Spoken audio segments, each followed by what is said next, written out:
Hello my dear students, আজ আমরা দ্বিতীয় শ্রেণীর তৃতীয় পর্ব বইটির 228 এবং 229 পৃষ্ঠা করব।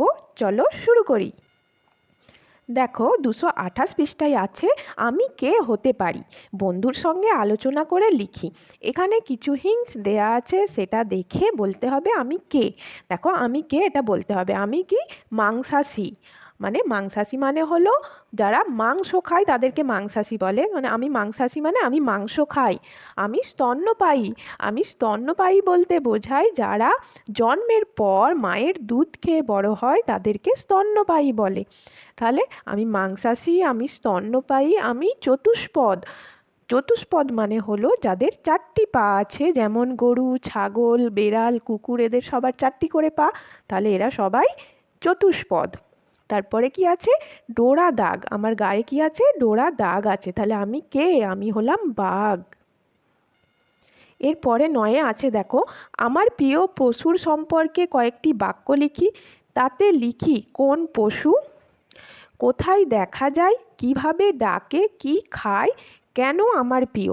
এই যে তোমার প্রিয় পশু সম্পর্কে যে লিখবে সেখানে কি কি লিখতে হবে?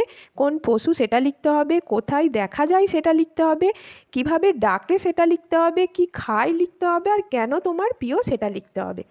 দেখো আমি এখানে কুকুর সম্পর্কে লিখেছি। আমার প্রিয় পশু হলো কুকুর। কুকুরকে আমরা বাড়িতে দেখতে পাই এবং বাড়ির আশেপাশেও এদেরকে দেখা যায়। কুকুর ঘেউ ঘেউ করে ডাকে। এরা ভাত, রুটি, মাছ, মাংস ইত্যাদি খায়। এরা খুব প্রভুভক্ত হয় এবং আমাদের বাড়ি পাহারা দেয়। তাই আমার প্রিয় পশু হলো কুকুর। তাহলে দেখো আমি সব কটা লিখেছি। কোন পশু সেটা কুকুর বলেছি, কোথায় দেখা যায় বলেছি, কিভাবে ডাকে বলেছি, কি খায় বলেছি এবং কেন আমার প্রিয় সেটাও বলেছি। এরপরে দেখো আমার প্রিয় পশুর ছবি আঁকি। দেখো আমি ছবিটা এইভাবে এঁকেছি। দেখো তোমরা শুরু করবে এইখান থেকে, এইভাবে টেনে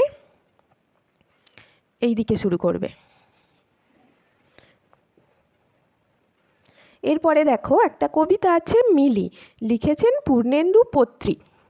আমাদের এক বেড়াল আছে মিলি, তার আবার 3টে ছেলে পিলি। টুটুল বাবুর পড়ার টেবিল তারই, নিচে তাদের বসবাসের বাড়ি। পেট ভরাচ্ছে কতই না সাত পাঁচে, নজর তবু রান্নাঘরের মাছে। এরপরে দেখো বলেছে পোষ মানে এমন একটি প্রাণীর ছবি আঁকি, রং করি।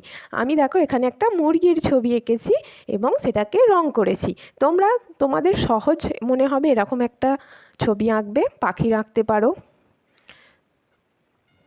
দেখো ছবিটা আঁকতে গেলে এইখান থেকে শুরু করবে, এই পাটটা করে নেবে, তারপরে আবার এই পাটটা করে নিয়ে ঠোঁট এবং ডানাগুলো করবে। আজ তাহলে এই পর্যন্তই। আমি পরের ভিডিওতে পরবর্তী কোনো অংশ নিয়ে আলোচনা করব। তোমরা যারা চ্যানেলটি এখনও সাবস্ক্রাইব করোনি অবশ্যই সাবস্ক্রাইব করে নেবে এবং আমার পড়ানো যদি তোমাদের কোনো উপকারে এসে থাকে অবশ্যই ভিডিওটিকে লাইক করবে এবং বন্ধুদের সঙ্গে শেয়ার করবে।